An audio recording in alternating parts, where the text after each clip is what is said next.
Fala pessoal, graça e paz. Estamos aqui em mais um podcast do Seminário Presbiteriano Noroeste do Brasil, aqui em Ji-Paraná, no coração de Rondônia.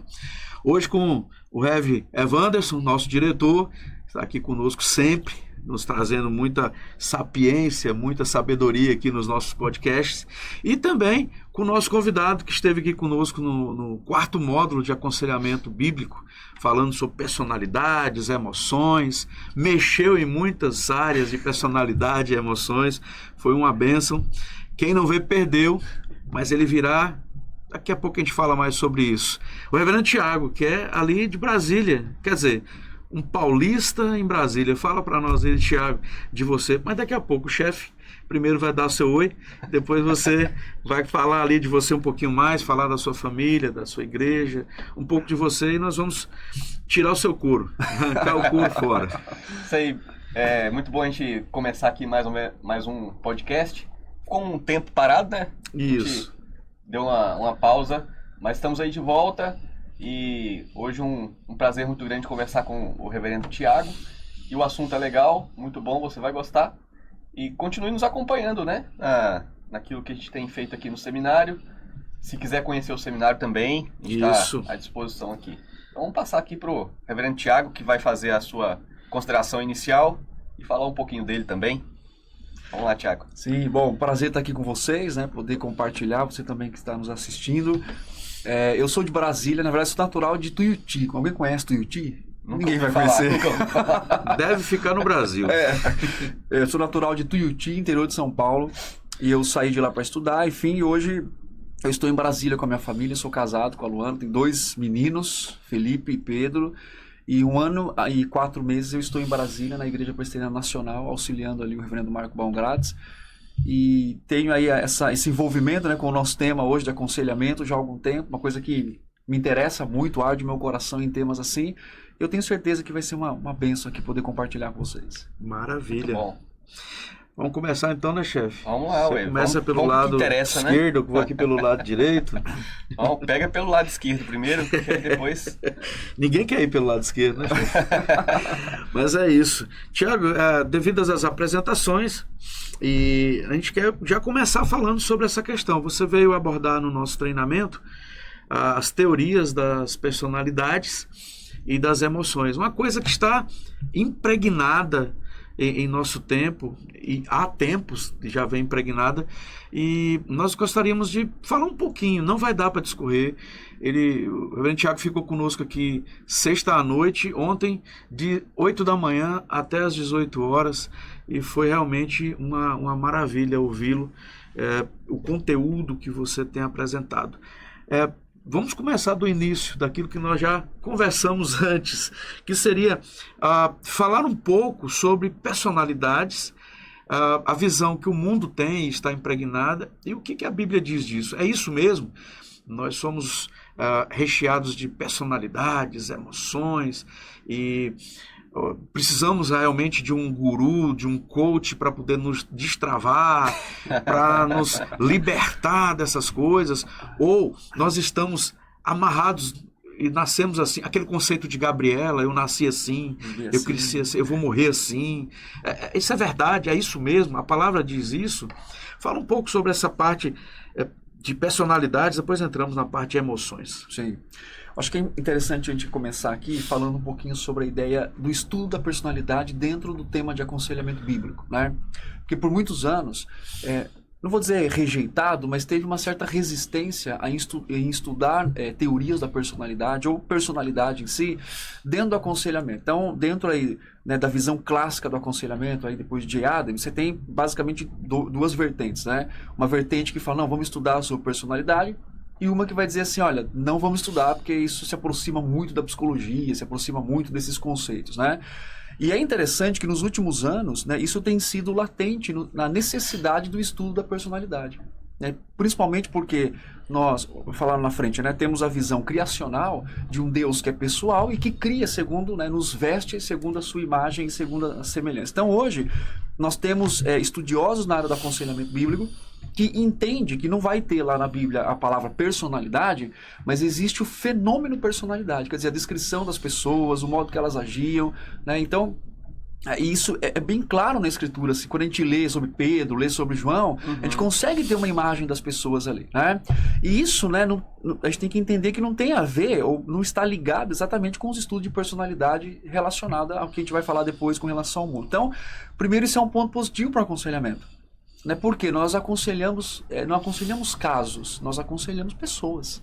Né? E mesmo que a gente aconselhe um caso, né, um problema, sei lá, depressão, pornografia, ansiedade, você está aconselhando uma pessoa na experiência dela, que tem gosto, tem, né, ela tem gosto, ela tem prioridades, ela tem preferências, né? Então é interessante como o aconselhamento bíblico, como o Vadislau Gomes, por exemplo, falando sobre personalidade centrada em Deus, e outros autores trazem, né, essa perspectiva de personalidade, como que nós podemos vê-la, né, a partir de uma visão da Escritura. Então essa é uma coisa importante, né, para a gente poder entender com relação a isso. Agora, bom, o mundo da personalidade é um mundo fora, né, daquilo que a gente, dentro do aconselhamento, é um mundo extenso e de várias pesquisas, né? Eu acho que talvez por isso que houve um pouquinho de resistência, para não tentar se assimilar aquilo que tem se falado hoje, né, de uma forma geral na psicologia e na psiquiatria dessa forma. Só que a importância de falar desse assunto é que o núcleo integrador de qualquer sistema de aconselhamento, seja ele bíblico ou seja ele fora, né, das escrituras, o que vai reger ali é a visão que a pessoa tem sobre o homem e sobre personalidade. Né? Então, como eu entendo esse homem, como eu olho para esse homem e falo assim, como é que ele aprende? Né? Como é que ele tem preferências? Como é que ele tem desejos? Como é que ele tem emoções? Como ele tem volições? Então, a partir dessa perspectiva é que eu vou, então, estabelecer um processo de aconselhamento. Né? Então, seja em qualquer teórico fora aí das escrituras, eles entendem, eles têm uma concepção sobre o ser humano. Para a gente é extremamente relevante isso, né? É importante entender. Agora, aí que entra as questões assim, de debates maiores. Né? Primeiro, o ser humano é influenciado pela sua genética? Será que eu sou o que eu sou porque eu nasci assim? O que você acha? Não, eu vou ser o entrevistado. Não confunda as coisas. Isso daqui é para causar o suspense, assim, entendeu? Pessoal, ele fez isso o tempo todo. Foi para... E sabe, aquelas perguntas que não tem respostas? Ou seja, só ele tinha as respostas. Continua. Igual o professor de escola, né? Basicamente. Ele sabe. É basicamente isso. Bom, o estudo, né, fora aí da escritura, das teorias da personalidade, das emoções, sempre foi um mistério para a filosofia, para a ciência médica, né, para outras áreas como sociologia e tudo mais, porque sempre foi alvo do próprio ser humano tentar entender a si mesmo. Então, quem é esse homem? Né? Na filosofia é essa perspectiva, quem é o homem, né, e no que ele pode se tornar, qual que é a perspectiva de vida. Né? Então, e aí, a partir disso, se começaram então a lançar várias teorias, né, com relação ao conhecimento do homem. Nós temos ali Hipócrates, em 460, que ele começou a classificar as personalidades conforme determinadas substâncias do corpo. Então nós temos o fleumo, o sangue, a bile negra e a bile branca. Então ele falava que a partir desses 4 elementos do corpo, você poderia determinar a personalidade de uma pessoa. Então, né, quando a pessoa se ira, por exemplo, ela fica vermelha, não fica? Sim. Então tem a ver com sangue. Então, ele foi, né, já vimos isso em algum lugar. Que a gente vai chegar lá. Eu já ia perguntar, parece que eu... Não, enfim. Deixa quieto. Então, Hipócrates, ele traz essa perspectiva primária de que a personalidade está ligada com a biologia da pessoa. Então, ou seja, condicionamento. Então, uma pessoa que tenha algo voltado ali para o sangue. Então, cada elemento, né, representava um estilo, um tipo de personalidade. Isso dentro da perspectiva mais biológica, assim. Quando você vai para a filosofia, né, você tem John Locke, que ele fala um pouquinho sobre o ser humano, é uma página em branco, e ele nasce sem nada ali nele, e ele vai construindo conforme ele absorve o mundo ao redor. Então ele vai, né, vendo as coisas, ele vai então entendendo, fazendo a leitura, família, fazendo a leitura de gosto, cor, enfim, e ele vai construindo ali. Ele vai construindo a sua personalidade, né? E nós temos também o Francis Galton, né, que ele acreditava numa visão evolucionista que a personalidade passava de pai para filho. Inclusive as habilidades e dons e talentos. Então, por exemplo, se eu sei tocar um instrumento, eu passaria para meu filho uma habilidade e talento. Se eu não tivesse nada, Bom, meu filho que se virasse no futuro. Coitado do meu filho. Porque é aquela ideia Dos meus filhos. aquela ideia da evolução, né? Então, assim, o que você passa para a espécie. A partir disso, na história, nós temos, então, os primeiros estudos com Hipócrates sobre personalidade humana, falando aí da questão biológica. Depois vem Galeno. E Galeno, baseado em Hipócrates, ele lança aqueles 4 temperamentos básicos que constrói a personalidade humana, que é o sanguíneo, colérico, melancólico e o fleumático. Pô, teve um cara que bebeu disso também. Não, mas vai lá. Mas a gente vai chegar lá, né? Ah. E aí o que acontece? Galeno fala que a partir desses 4 elementos, né, desses 4 temperamentos, nós formamos a nossa personalidade, então. Ou seja, ele empresta, né, de Hipócrates, e ele traz, então, essa realidade de que a gente, então, tem essa formação na nossa personalidade, né? Ou seja, resumidamente, nós temos basicamente aqui 2 visões que permeiam as ideias da personalidade. Primeiro, a visão biológica, que é chamado de determinismo biológico, quer dizer, você nasceu assim, aquela ideia de é inato, você nasceu assim, Sim. né?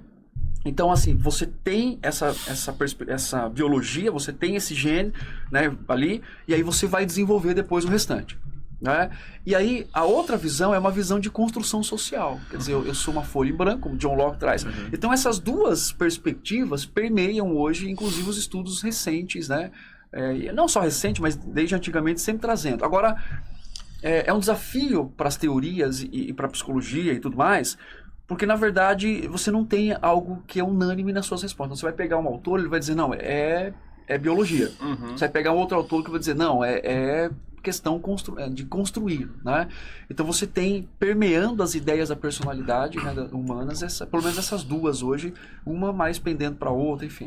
E assim, só para a gente ter uma noção, pensando nas escolas de psicologia, pelo menos assim, 2 para cada situação que se enquadram mais em uma dessas posições aí e 2 em outra. O que nós temos hoje? Tá. Hoje você tem, vamos pensar assim nas principais. Sim, que isso. depois verteram de outras, né? Isso. Você tem, por exemplo, a psicanálise de Freud. Né? Freud entendia uma construção, mas também ele tinha a perspectiva de uma predisposição biológica. Então a psicanálise, Ele por casou exemplo, as 2 ideias. só que mais pendendo para biologia. Pra biologia. Então ele tinha a ideia da predisposição biológica, né? Então o Freud tem essa ideia, aí vem, né, do id, ego e superego, né? O outro que você tem também é uma questão do Skinner, que também tem, só que ele é uma questão de construção. Então ele traz essa ideia de você construir, né? Que é a ideia do behaviorismo, né? Então ele fala sobre, ele foi oposto ao Freud, né? Em algumas questões específicas, principalmente na antropologia, né? E ele entendia que o ser humano vivia num condicionamento operante. O que significa isso, né? O ser humano era exatamente aquilo que ele era condicionado a ser no seu externo, né? Então essa é uma outra perspectiva. A outra que nós temos que são 2 aí, que é o Rogers e o Maslow também, né? Que também entendia essa questão de construção, quer dizer, eles foram tanto contra o behaviorismo do Skinner, quanto a perspectiva de Freud nesse sentido, e ele entendia que o homem era inerentemente bom. Então isso tem a ver com algo inato nele, né? Quer dizer, dentro dele é bom, o ser humano é inclinado à bondade, né? Que tem a ver com moralidade, também tem a ver com biologia, em certo sentido, né? Então, a personalidade seria sempre boa. Agora, de quem é o problema? O problema é o que está ao redor, que fere, e que influencia e que constrói essa personalidade ruim do homem, mas de forma inata. Então, aí qual que é o remédio? O autoconhecimento. Então, se conheça, porque aqui tem coisas boas para você poder responder, né? E aí entra outras teorias com relação a isso. Nós temos também a terapia cognitivo-comportamental, TCC, que também tem uma visão sobre influência e construção, né? Mais voltado aí para a questão de como você constrói a personalidade, traz ressignificado sobre as coisas, essa ideia de ressignificar, do que propriamente uma perspectiva biológica. E aí você tem também, não todos, né? Mas dentro da ciência, dentro da psiquiatria, né? Você tem um modelo bioquímico, quer dizer, você é assim por causa do seu gene, né? Então, nem todos os psiquiatras acreditam nisso, mas também tem essa vertente dentro da própria psiquiatria. Você falou em Roger. Roger seria o portal de entrada para o integracionismo na igreja? Olha, a gente poderia considerá-lo, acho que todos eles têm tem a sua contribuição. né? Mas Roger, eu acho que ele trabalhou mais nessa área, porque houve um tempo, um portal de entrada assim, significante para que isso fosse impregnado na igreja. É que entra junto com a autoestima, né? Que tem a ideia de você pensar assim, não, você precisa ter sua autoestima elevada e tudo mais. Então o Rogers, ele foi também, né, alguém que traz essa entrada aí do integracionismo, né, dentro da igreja, aí voltando lá com os autores como Gary Collins e Chapman e alguns outros aí, Larry Crabb, né? Então, assim, eu não diria que ele foi o principal. Não o Brian Chapman, viu? O Brian Chapman, não. É outra área, outra coisa. É o Gary. Gary Chapman. Tá certo. Então, eu entendo que ele foi, né, muito foi usado sobre ele por uma questão de autoconhecimento, né? Vamos se autoconhecer, autorrealização, aquela avaliação do eu, né? Então eu acho que nessa onde a solução está dentro de você. Mim, exatamente. Né? Então, assim, só que aí foi tentado caracterizar uma ideia mais evangélica, né? A ideia de, não, é você... Só que aí o que aconteceu? Interessante isso, né? Interessante o lado negativo. Você pega e eleva a criação num lugar que ela não tem, que ela não é. Né? Ou seja, a ideia da centralidade do ser humano. Então, nisso traz o quê? Qual que é o prejuízo para isso? Né? Então, para alcançar essa perspectiva do Rogers e de outros que tem isso, o que os evangélicos fizeram? Eles elevaram, né, o valor do homem. Né? Porque a ideia, não, você... Aí a gente tem a música, a gente tem várias coisas aí dizendo, né? Não, você... Não, tá tudo bem, você merece, você é bom, você tem... E aí outras coisas, como você é filho do rei, né? Então, aquelas coisas que trazem a ideia de uma elevação da criação, né? Ou seja, não consegue fazer aquela diferenciação que o próprio Cornelius Van Til falava que a gente tinha que fazer, né? Ou seja, nós temos a imagem de Deus e semelhança, mas somos diferentes do Criador. Absurdamente diferente. Semelhança, não? Não, igualdade, né? Né? Só que aí, de alguma forma, né, aquela ideia de Jesus morreu por você porque você é especial. Porque você é o centro. Né? Ele está ali ao seu redor, exatamente. E você é o centro. Aí, ou então você é especial. Você é tão especial que Jesus morreu por você. Eu sempre falo, se a gente fosse tão especial assim, Jesus precisava ter morrido, né? Tem uma cantiga de roda que fala, você é o espelho que reflete a imagem do Senhor. Né? Exatamente. É uma cantiga ou de roda. Ou voltar no palco, você vai estar na plateia. Basicamente porque isso. Porque é uma ideia, né, de alta exaltação. Isso também, eu sei que não está na sua área de palestra, mas ela tem a ver... E ela parte muito para essa questão de personalidade, a questão da confissão positiva. Confissão positiva. Que é uma teologia ruim que vem aí também permeando as igrejas. Exatamente. E abusa dessa área de personalidade e de emoções que você falou bastante ali. Que é o potencial humano, né? Que a gente chama de movimento da terceira força. Que é do Roger e do próprio Maslow, né? Isso, que já vem que é a ideia de... Né, sempre ser positivismo, exatamente. Então tudo isso está impregnado. Você até tocou isso nas suas palestras sobre falar positivamente para as coisas acontecerem. E isso é muito latente na igreja. Né? Vamos puxar para nós agora. É muito fácil de se ouvir isso. Não, pastor, não fulano, não fale assim. Você tem que falar coisas positivas, senão você vai atrair maldições, senão você vai atrair coisas ruins. E aí eles embolam isso com as questões de personalidade e com as questões de emoções e vira um Frankenstein. Vira uma coisa estranha. Então, como a gente às vezes fala assim, né? Olha, se Deus quiser, eu, sei lá, vou voltar para Brasília hoje, né? Não, Deus quer. Né? Como assim?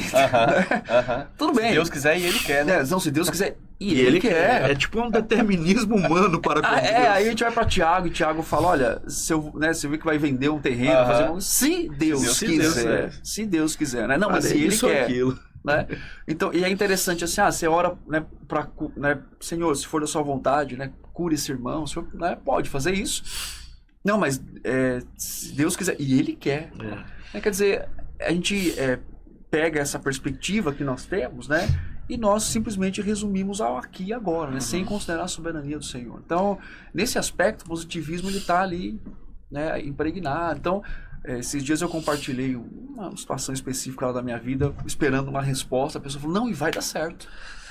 Aí eu pensei, mas se não der certo?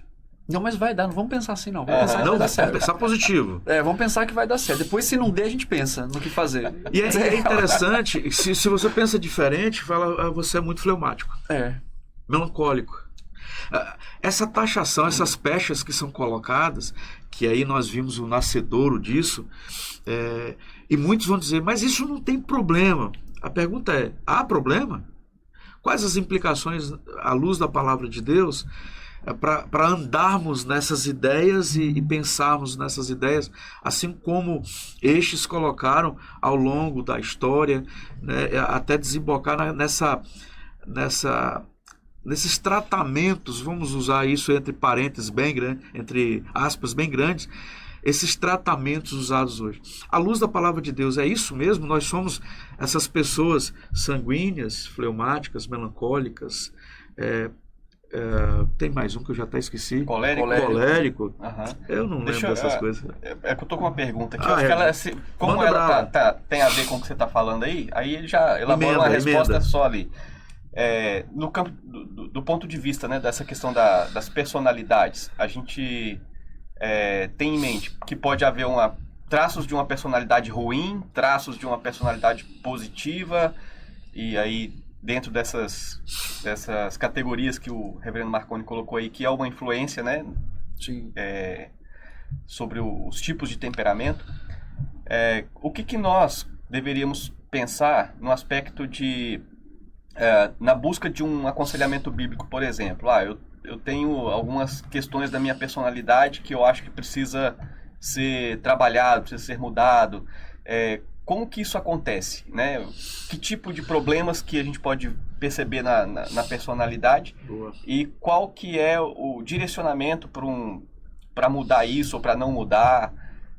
Então, o que a gente tem de prático nesse aspecto, né? Levando em conta o que o reverendo Marconi já colocou aqui também. Tá, vamos pensar um pouquinho antes aqui responder aqui, depois para chegar. O Brasil, né, a igreja brasileira, ela acabou absorvendo aí as ideias de personalidade de um autor bem conhecido, talvez você até tenha lido ele, Tim LaHaye, né, Os Temperamentos Transformados. Nossa, ele apareceu! Né, que foi assim um desserviço à igreja brasileira e ao mundo de uma forma geral.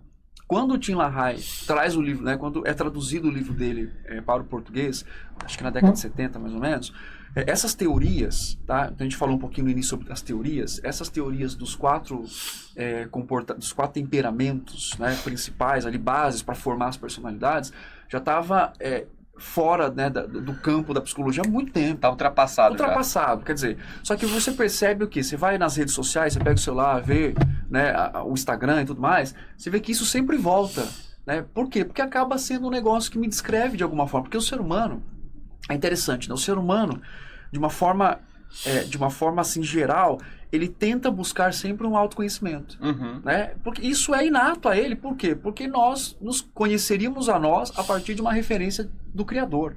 Então, querer saber coisas do coração parece que é uma coisa, né, que está impregnada criacionalmente no homem. Então, o que acontece? Com a vinda desse livro para o Brasil, né, e inclusive, infelizmente, com tristeza no coração, esse livro entrou em seminários, né, igrejas, muita gente, né, muitos pastores formados na perspectiva dos quatro temperamentos, chegavam na igreja, avaliavam as pessoas, analisavam, enfim, foi um desserviço total, né, mas enfim, aconteceu, agora a gente tem que resolver, né. E aí a ideia, né, nessa perspectiva dos quatro temperamentos, né, quando ele chega já está ultrapassado. Né? E aí hoje, só para a gente poder entender o que a ciência fala, o que de uma forma geral as psicologias falam sobre personalidade, não tem uma resposta concreta. Então hoje a genética do comportamento, né, o estudo genético comprovou que não existe um sequenciamento genético dentro de um temperamento, seja ele os 4, ou seja ele os 16 que se tornou depois, ou seja ele os 32 que se tornou, ou seja ele os mais de 260 tipos de personalidade que a gente tem hoje. Quer dizer, se você amplia a resposta, né, é porque você não tem uma resposta. Vamos pensar. Eu penso muito, quando eu lembro disso, eu penso muito quando Paulo pregou né? E ele foi lá e viu o altar ao Deus desconhecido. Vamos botar aqui. Isso daqui é o Mais Deus com mais um. Então, mais uma alternativa. se você se encaixa ali, então, né? Mais uma alternativa. Então, o que acontece? Isso trouxe um grande prejuízo, né, para a igreja, nesse sentido de começar, então, a categorizar e até dizer assim, não, eu nasci assim, a minha biologia é fleumática. E aí entra aquela ideia do positivo, né, e do negativo, com relação à personalidade, o que eu melhoro, o que eu pioro, nesse sentido, né? Então, hoje, nós não temos, né, uma resposta, assim, fora, né, das escrituras. A gente tem... que diga assim, não, tanto uma teoria, né, da psicologia ou uma outra, cada um vai por um canto, para tentar explicar quem é esse homem, como é que ele forma e tudo mais. Como eu falei, hoje nós temos mais de 260, né, no mar de possibilidades aí com relação à personalidade humana. Olhando para o aconselhamento bíblico, olhando para a palavra de Deus, nós entendemos que o homem como criado, né, que isso é uma questão... que as escrituras trazem para a gente, que nenhuma outra teoria traz, é que o homem, ele é a imagem e semelhança de Deus. Então, por ser criado, né, como até citei o autor ontem, né, do Prólogo do Reino, do Meredith George Klein, ele fala que Deus nos vestiu com a sua imagem e semelhança para fazer um pacto conosco depois, né, que tinha ali, né, os benefícios e também aquilo que nós deveríamos fazer. Então, a perspectiva, né, bíblica é que, ao ser criado a imagem do Senhor, eu recebo, de modo herdado, criacional, uma personalidade. Né? Por quê? Deus compartilha isso comigo. Né? Então isso nós chamamos de personalidade dada, personalidade criada, que é inato à criação. Ou seja, Adão ele construiu a personalidade dele no Jardim do Éden. Né? Naquele momento, ele nasceu com uma folha... Né? Não, Deus compartilha com ele os seus atributos comunicáveis, então... Né? Agora, veja bem, por outro lado, você tem a perspectiva de que o ser humano também, né, as escrituras falam sobre isso, o ser humano é um ser individual, ninguém é igual a ninguém. Nós somos diferentes uns dos outros. Tem 3 pessoas aqui completamente... Por quê? Temos uma história, uma família. Então a escritura traz a realidade de que temos uma imagem, né, uma personalidade herdada, e a partir desta daqui, que é a referência do nosso Deus, nós construímos a nossa personalidade também, que é a personalidade construída. Né? Só que qual que é o problema? Lá no Éden, antes do pecado, Adão tinha a sua referência com Deus. Então ele foi criado para expressar a personalidade divina, para viver para a glória de Deus. E qual que é hoje o nosso problema? Né? É que eu tenho a imagem e semelhança de Deus, mas eu também tenho a mancha do pecado. Porque se você parar para pensar, olha só que interessante, vamos só parar rapidamente aqui. Tudo que se diz de negativo das teorias da personalidade nada mais é do que atributos manchados pelo pecado. Porque, por exemplo, alguém que é fleumático, imaginar, né? Não existe essas coisas, mas só... Né? Isso, qual a característica do fleumático? Né? Calculista, não sabe falar não para as pessoas. Tá, mas não sabe falar não é um ponto negativo, não é temor de homens, é pecado. Deus me cria para ser relacional, né, para a gente se relacionar, só que agora eu estou tão preocupado com como você vai me julgar que eu tenho, então, não consigo falar não para você, por quê? Para ser aceito o tempo todo. Então isso tem a ver com o quê? Né? Com aquilo que Deus criou lá no Éden. Só que nós tornamos isso agora, né, de uma forma pecaminosa, algo que é manchado. Outra característica, né, vamos pegar a ira. Né? Nós podemos nos indignar, né? Podemos nos irar. Só que o que a gente faz? A gente explode, né? Não, seu traço é mais explosivo. Não, você é pecador.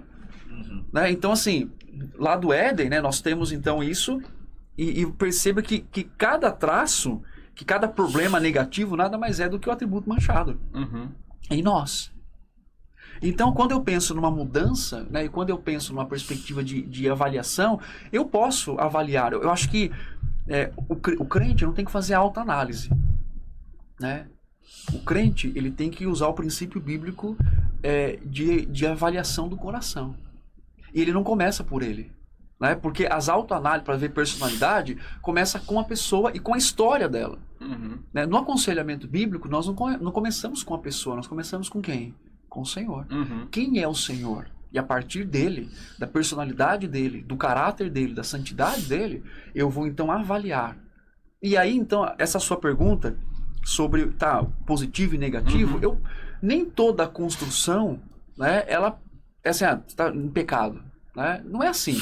Então, assim, eu tenho um jeito de ser, né? Eu tenho algo que necessariamente não seja um pecado. Talvez eu goste de fazer alguma coisa, né? Gosto de comer alguma coisa, que faz parte daquilo que eu construí. E não é um problema, né? Se eu chegar aqui, eu gosto de jiló, você não gosta. Você tem que gostar de jiló, porque se não gostar de jiló, você entende? Então, assim, são coisas... E é interessante que a gente faz isso até com criança, às vezes, né? A criança, ela vai crescendo e ela vai adquirindo seus gostos. Natural. A gente fala, não, você tem que comer, tem que fazer isso aqui, tem que gostar disso daqui, porque tem que comer tudo. Mas o próprio adulto não come de tudo. Então, a gente percebe que isso é importante. Agora, o que é um problema ou um pecado, né? É a ideia de aquilo que fere um mandamento bíblico. Então, por exemplo, o exemplo que eu dei várias vezes na palestra, né? Alguém que é introvertido. Tá tudo bem ser introvertido. É a personalidade daquela pessoa. Só que quando for exigido em que ela compartilhe a sua fé, que ela se comunique, se for um marido, que lidere a sua família, lidere a igreja, né? Ele seja, né, um homem de Deus ali e se posicione. Bom, eu sou tímido, não consigo fazer isso. Bom, então já é um pecado. Porque você está deixando de cumprir um princípio bíblico de comunicação que você deve, né, por causa daquilo que você entende. Não, mas é a minha personalidade. Não, não é. Outra coisa, o cara que fala muito, né? O que ele tem que fazer? A Bíblia, o princípio bíblico é para aquele que fala muito e aquele que não fala. Então, o que a Bíblia fala? Comunicação bíblica. Falar o que é adequado no tempo certo para edificar o outro, né? E com palavras adequadas, no tom correto. Então, o que a gente tem aqui? Pessoas diferentes, mas o princípio bíblico é o mesmo. Agora, quando que é um problema, eu falo assim, o pecado é quando eu dou desculpa de que, não, mas a minha personalidade é assim, então eu não posso fazer. Aí é uma questão que a gente tem que olhar e dizer, ok, mas eu tenho um padrão. Qual que é o padrão da minha personalidade? Cristo Jesus. Romanos 8 fala sobre isso. Deus me chamou para ser conforme a imagem e semelhança de Cristo, né? Então, nesse aspecto, reverendo, eu entendo que cabe uma avaliação do coração, né? E o aconselhamento traz isso, né? Não é tudo que você vai mudar. Tem coisa que está tudo bem, né? Mas o que fere, né? Eu posso me indignar? Posso, mas a minha ira é pecaminosa agora, porque eu quero a minha autojustiça. Então, aí já não é uma questão só, né, de construção ali, é uma questão do pecado do coração. É um ídolo, né? Exato. Mas... eu tá aí até pesquisar aqui, eu não lembro quem disse, tá, vocês vão lembrar com certeza não, né? Eu também não sei. O pecado do coração é o coração do pecado. Eu escutei isso. Essa frase como o problema do coração. O problema do coração. Não, o coração do problema é o problema do coração. Eu acho que é o Paulisso que escreveu um artigo sobre isso. E é basicamente isso que tu falou. Às vezes, você disse também nas palestras sobre os caçadores de pecados, né? Os caça-fantasmas. Caçadores de ídolos, né? De ídolos, né? E você deixou isso claro, que às vezes é só o estilo do cara, contanto que não fira a palavra de Deus. Então nós temos muito amparo na palavra de Deus para não ficarmos atrelados a essas ideias humanistas, por assim dizer, e vivemos mais em paz. As pessoas têm se destruído. Eu vejo basicamente isso, Reverendo Tiago. As pessoas têm se destruído e com isso, não vamos entrar nessa área, que isso vai ser para a sua próxima vinda aqui, tem se entupido de remédio, tem se entupido de terapias para buscar uma coisa que Agostinho de Hipona vai dizer. Eu fiquei buscando tanto e estava dentro do meu coração, ou seja, Deus estava ali tão comigo, né? E eu buscando as coisas em coisas que não podem trazer a felicidade, não podem trazer segurança, não podem trazer nada. E isso tem uma preocupação que o reverendo Evantes tem, eu tenho aqui na questão tanto do seminário quanto da igreja, de ver as pessoas caminhando para essa vertente e a gente gritando, né, aí não, tem um outro caminho, que é a verdade, é a vida, e ninguém vai ao Pai se não for por Ele, é Cristo. E as pessoas têm assim, não, mas é meu temperamento, essas são as minhas emoções. E aí a gente já entra na questão de emoções, porque é outra coisa que tem afetado. As pessoas têm vivido e colocado as suas culpas nas emoções. Eu fiz isso porque eu não posso introverter isso. Eu preciso falar porque muitos terapeutas fazem isso, você precisa falar. Você não pode reter, porque isso vai te deixar mal. E para você ficar bem, você precisa jogar essa emoção para fora. É isso. Ou eu tô ficando doido? Você tá ficando doido, mas é outra... É por outra É por outra coisa, é por outro motivo. Deve ser me Porque analisar, essa é a sua Te personalidade. analisando aqui, tá? Deixa eu... Bom... pessoal, só um instantinho. Ele é neuropsicólogo também. Mas eu sou crente. Pula. Vai lá. Mas, veja bem, nós vivemos num contexto muito emocionalista, né? Então, assim, principalmente na cultura ocidental, existe uma ênfase muito grande nas emoções, né? Nós vivemos hoje a cultura das emoções, né? A gente vê isso, por exemplo, em frases como né, se te faz feliz, então é o que você faz. Você vê, interessante, você vê uma busca na geração, na juventude, por exemplo, né? Que ela busca, por exemplo, por uma vocação ou por uma profissão, né? Você vê essa ideia de, não, eu não quero fazer isso porque isso daqui não é o que eu gosto de fazer. Tudo bem, né? Mas nem sempre a gente vai fazer o que a gente gosta. A gente precisa fazer o que a gente precisa fazer. Né? Então, a gente vive, né, muitas vezes movido por aquela ideia de... Você vê, a própria cultura da medicalização hoje, né? A gente vai talvez falar um pouco mais sobre isso em algum outro momento. Se Deus quiser. Né? Mas a ideia de que, não, você não pode ter emoções ruins. E aí o que acabou acontecendo? Medicalizando a vida, né? E isso não é só uma observação dentro do aconselhamento bíblico, isso é uma observação fora do aconselhamento bíblico também. Então, por exemplo, em São Paulo, teve o Conselho de Psicologia de São Paulo, eles escreveram, né, um caderno assim, falando contra a medicalização na educação. Por quê? Porque a criança, né, corre um pouquinho, dá um remédio para ela.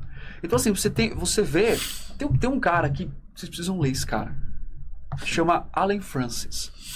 O Allen Francis, ele escreveu 2 livros, né, e um deles é muito importante que todo aquele que queira conhecer mais essa área, leia. Ele não é crente, tá?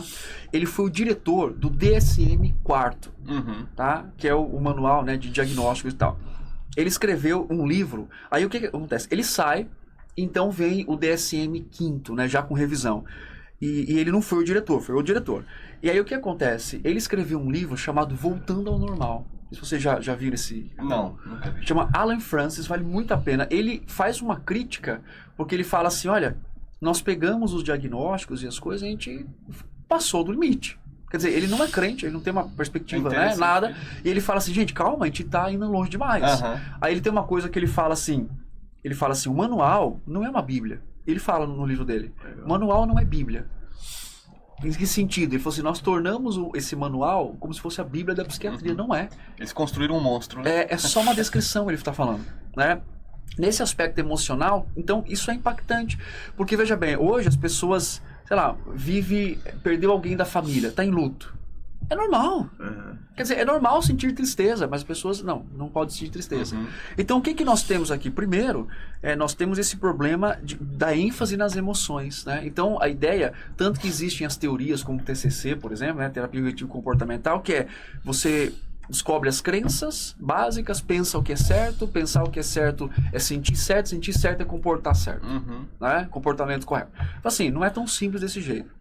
Então, olhando para uma perspectiva bíblica, para chegar aí também no final da resposta, as emoções foram dadas por Deus, né? E a Bíblia, aí entra aquela coisa, onde começam as emoções? Corpo ou alma, né? Mente, espírito, né? Veja bem, a Bíblia, ela não está preocupada em dizer onde essas emoções começam, né? Onde é o fruto delas, o início delas, corpo ou mente. A Bíblia está preocupada em nos fazer refletir o seguinte: como que as emoções, elas me impedem ou facilitam o meu propósito diante de Deus, que é o quê? Glorificá-lo e amar o próximo, né? Então, nesse aspecto, a gente precisa avaliar o modo em que nós olhamos para as emoções e não deixar também que elas, também manchadas pelo pecado, né? Porque hoje a gente odeia o que deveria amar e ama o que deveria odiar. Não é assim? Isso. Então, nós temos, né, manchado. Eu posso ficar chateado porque você não falou oi. Quer dizer, merece isso, né? Mas por quê? Porque eu dou muita importância para mim. quem é você para não falar oi para mim? Não é assim? Oi, tudo bem? Oi, reverendo. Pronto, já resolvemos Resolveu isso o aqui. problema. Ou então, Tá feliz? agora tô feliz. Ou a pessoa fala assim, hoje eu não estou com vontade de ir à igreja. Peraí, mas eu vivo assim? Eu vivo por um princípio bíblico ou eu vivo por uma vontade? Uma vontade em sentido emocional, né? Então, assim, é um campo também em que as pessoas vivem, né? Ó, um exemplo, a pessoa fala assim, olha, eu tenho que falar, né? Como você falou, tenho que falar. Para desabafar, para colocar para fora coloque as emoções para fora. Bem, a Bíblia fala sobre ser controlado pelo Espírito, né? Ou seja, sobre ser manso, sobre ser, né, Domínio próprio, né, sobre amor, sobre pacificação. Então, as Escrituras nos mostram que as nossas emoções também devem servir ao Senhor. Mas eu não controlo as minhas emoções. Bem, a Bíblia não manda você controlar suas emoções. A Bíblia manda você honrar a Deus, independente de como elas estejam ali. Certo? Porque pode ser que eu não queira fazer alguma coisa, mas eu preciso fazer. Mas eu estou sentindo que não é para fazer, mas eu tenho que fazer. Você até exemplificou de 2 irmãos que brigavam e um pai os interrompeu dizendo, você vai deixar que o outro domine o seu coração, controle a sua resposta. Em detrimento a Deus. Em detrimento ao que Deus oferece a você. Eu achei interessante essa ilustração. Sim, e também assim, e é interessante que também servimos a Deus com as nossas emoções, né? O nosso relacionamento com Deus não é frio, é emocional. Né? E Jonathan Edwards escreve sobre afeições religiosas, né, ou espirituais. Então, assim, nós devemos também submeter as nossas emoções, né, ao Senhor e trabalhar e pedir a Deus que nos dê graça para viver emoções piedosas, ter emoções, né, piedosas, né, no âmago ali do nosso ser, transmitindo isso e honrando a Deus. Então, é um campo também, por quê? Porque existe um problema também nisso. Assim como a personalidade, as pessoas acham que a emoção é simplesmente uma equação química. Então, assim, eu não controlo, porque está no meu cérebro. Eu não controlo, porque é meu corpo, né? Isso é um problema também de visão dentro aí das teorias que existem, né? Veja bem, a Escritura, ela nunca me tira a responsabilidade, né? Se eu estou com um certo tipo de emoção, para dizer, não, é o meu corpo, não sou eu. A Bíblia não trabalha assim, até porque nós somos um ser, né, psicossomático, nós somos um ser, né, um só. É uma unidade, material e imaterial, uma unidade psicossomática.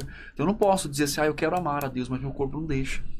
Seria, nesse sentido, a gente pode entrar num assunto aqui, dentro do campo do entendimento da psicologia, praticamente todo tipo de problema, digamos assim, problema emocional é classificado como problema mental hoje, né?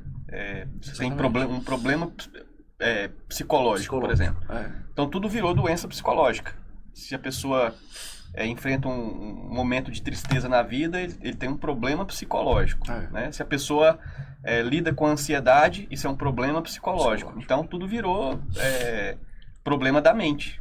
Exatamente. E como que a partir da palavra de Deus a gente deve lidar com isso? É tudo problema da mente? Ou de onde vem esse problema? Né? Ou como lidar com esse tipo de situação? A pessoa está muito triste, então ela vai precisar... Tem algum remédio que vai curar essa tristeza? Isso é boa. Então, como que a gente lida com essa questão? Sim. Só acho que uma observação importante. Assim, quando é classificado como uma doença mental, ou como um transtorno, né, mental, ela precisa ter um padrão. Então, assim... nem toda tristeza é classificada dentro da psicologia da psiquiatria como um transtorno. Então precisa ter um padrão. Isso. Então tem que ter um mínimo de tempo, tem que ter, né, algumas outras características, né? E como que isso é lidado? Depende muito do profissional. Então hoje nós temos algumas linhas, né, que vai falar assim, não, você está triste nesse período de tempo com algumas questões porque você tem questões de bioquímicas, né, ou químicas cerebrais. Tá, eu acho que é importante. E qual que é a referência para isso? Existe algum exame médico que é feito para definir quando isso passa a ser um problema mental ou é mais uma questão de um estudo comportamental mesmo? É tanto tempo, você está assim há tanto tempo, então é isso. É uma descrição comportamental. Então, assim, existe a ideia de funcionalidade e disfuncionalidade. Então, assim, quando o ser humano passa a ser disfuncional, então ele é classificado, né? Não tá ali no padrão, que também nós não temos de funcionalidade. Enfim, então o que acontece? Existe esse padrão, Né? E aí alguns vão dizer assim, não, o problema é o seu cérebro que não está funcionando direito. Né? Outros vão dizer, é como você lida com a vida. Né? Só que a grande maioria hoje vai pelo caminho mais biológico, assim. Né? Hoje, nenhum estudo mostra e comprova que um transtorno mental ele tem um problema bioquímico ou cerebral. Existem teorias, tá? Mas que não são observáveis. Nós chamamos de construto, né? Que é uma ideia a respeito, né, de um assunto por determinada pessoa. Então, quando você lê a história, por exemplo, dos transtornos mentais, você vai perceber que eles vão entrando e saindo, alguns mudando, não por pesquisa científica, mas por duas coisas: a experiência comportamental e o próprio contexto cultural. Né? Então, o que acontece? Nós não temos hoje, nesse campo, nenhum exame que é feito. Então, a pessoa que está com depressão, ela não vai, o psiquiatra não fala assim, vamos fazer um exame do seu cérebro para ver quantos gramas tem de serotonina e dopamina. Não existe isso. Né? Todos os exames que são feitos, eles são... mas tem a imagem do cérebro. Tá, mas também não tem padrão. Qual que é a imagem? Mas você tem uma imagem, você tem a imagem do funcionamento do cérebro, mas você não tem a imagem de quantos gramas de serotonina ou dopamina tem lá dentro. Então não existe isso. Tá? Tanto que nenhum diagnóstico psiquiátrico ou psicológico ele é fechado baseado em exame médico. Né? Então, assim, às vezes a pessoa está lidando com um sentimento, está meio bad ali para baixo, porque realmente existem algumas doenças que são observáveis, que tem ali um diagnóstico realmente, que mexe com as emoções das pessoas. Então, doença de Wilson, né? Você tem inúmeras, assim, algumas infecções, né? Você tem tumores cerebrais. Então, o que a pessoa faz? O que eu sempre digo para as pessoas que chegam para mim que estão lidando com tristeza? Olha, procure um especialista. Quem é especialista? Um clínico, um endócrino. Faça um exame, faz um check-up. Às vezes a pessoa está com um hormônio desregulado. Né? Então, olha, ela vai lá, repõe esse hormônio, acabou o hormônio dela. Né? Então, assim, a área, o corpo também, a gente, né, aconselha. Né? Agora, a sua grande maioria são pessoas que lidam com tristeza por causa de um evento específico da vida delas. Inclusive, fora do aconselhamento bíblico, existem pesquisas que mostram, né, sérias, sobre a ideia de que a depressão, por exemplo, ela tem muito mais a ver com o modo que você lida com o evento que foi frustrante, impactante para você, do que propriamente uma equação química. Né? Então, o que as escrituras falam sobre isso? O problema do coração. Quando a gente fala coração, a gente está falando das dinâmicas do coração. Cognição, volição e afeição. Que foram manchadas pelo pecado desde a queda de Adão. Né? Então, a gente trata isso hoje, né? E quando você vai ver o histórico das pessoas, é exatamente isso. Teve um evento, e a partir deste evento, ela começou, então, a ter aquilo que a gente chama de espiral descendente. Né? Então, assim, com muita misericórdia, com muito amor, com muita graça, é importante nós mostrarmos para essa pessoa que ela também tem a sua responsabilidade sobre o modo em que ela responde. A gente não nega o sofrimento, não nega a dor. E vou dizer uma coisa para vocês. Eu já tive depressão com 16 anos de idade. Né? Dói, eu não sabia que era. Eu não sabia que estava passando por um processo depressivo. Né? Rapaz, dói o osso. Sim. Sabe? É um sentimento. Corpo, né? Porque qual que é a característica? Um sentimento de falta de esperança o tempo todo. Né? Mas por quê? Porque, enfim, uma coisa específica da minha vida. Então, o aconselhamento bíblico, ele é misericordioso. Porque tem gente que critica, vocês não, então não é doença, é frescura. Não é frescura. Entende? É uma coisa que está acontecendo. Está ali, está acontecendo. E as escrituras... Como você encara isso? E as escrituras vai trazer esperança. Né? Nós temos, por exemplo, o Salmo 42, de um homem que está anelando, está ali lutando com a sua alma, né? Dizendo, não, vamos confiar no Senhor. Né? Você pega Elias, né? Não vou dizer que Elias era depressivo, não gosto de dar esses rótulos, né? Ali no deserto, lutando. Então, assim, as escrituras, ela compreendem a luta experimental do homem aqui. E o Senhor, né? Ele traz respostas maravilhosas para o nosso coração. Né? Primeiro, a esperança do Evangelho. Né? Segundo, né? O que a esperança traz para o nosso coração de olharmos para a nossa vida, não só na nossa perspectiva. Porque, voltando uma pergunta lá atrás que você fez, sobre qual que é o prejuízo de abraçar isso, é perder a expectativa da redenção. Entende? A gente minimiza tudo a um problema resolvido hoje. E nós perdemos a perspectiva que rege, né? Muito aquilo que nós entendemos como o processo redentivo do Senhor. Né? Criação, queda e redenção. E é interessante como a teologia reformada ela responde de modo tão encaixado as questões que, por exemplo, qual que é a questão? 3 perguntas que regem o estudo do ser humano, né? Dentro de várias filosofias aí. O que é o homem? Qual é o problema dele? E como a gente resolve o problema desse homem? Quem é o homem? Criação. Qual é o problema dele? Queda. Qual que é a solução para esse homem? Redenção. Então, quando nós emprestamos filosofias humanistas para aquilo que já é suficiente, né? Porque a ideia não é que é um problema hoje aí, as pessoas creem que a Bíblia é inspirada, a maioria das pessoas, mas quando chega na parte de suficiência, a doutrina da suficiência, não, eu preciso algo mais. Algo mais. Né? O David Powlison fala que suficiência da Escritura é crer que a Escritura é abrangentemente suficiente para lidar com as questões de existência do homem. Né? Então, assim, a Escritura ela tem a resposta adequada do coração. E aí, em casos como esse, nós precisamos fazer aquilo que o Václav Gomes diz, redimir os conceitos. Então não é um transtorno, é um pecado. Né? Não é um desvio comportamental, é um pecado. E dar esses nomes com amor, com graça, né? E mostrar também a esperança que nós temos em Cristo. Fantástico, fantástico. Mais uma pergunta, chefe? Quer dizer, temos várias, né? Temos várias, mas eu creio que o tempo como é que está o nosso tempo aí? O tempo já está batendo na trave aí, o juiz já está correndo para o meio do campo. Né? Então, é sempre uma alegria poder conversar e a vontade de fazer um podcast tipo de uma tarde toda. Mas esses camaradas com as agendas assim lotadas, é preciso encaixar alguma coisa. Mas foi de muito proveito, viu, Tiago? Muito proveito. Eu aprendi muito, eu tenho certeza que o reverendo Evandro também. E isso é importante.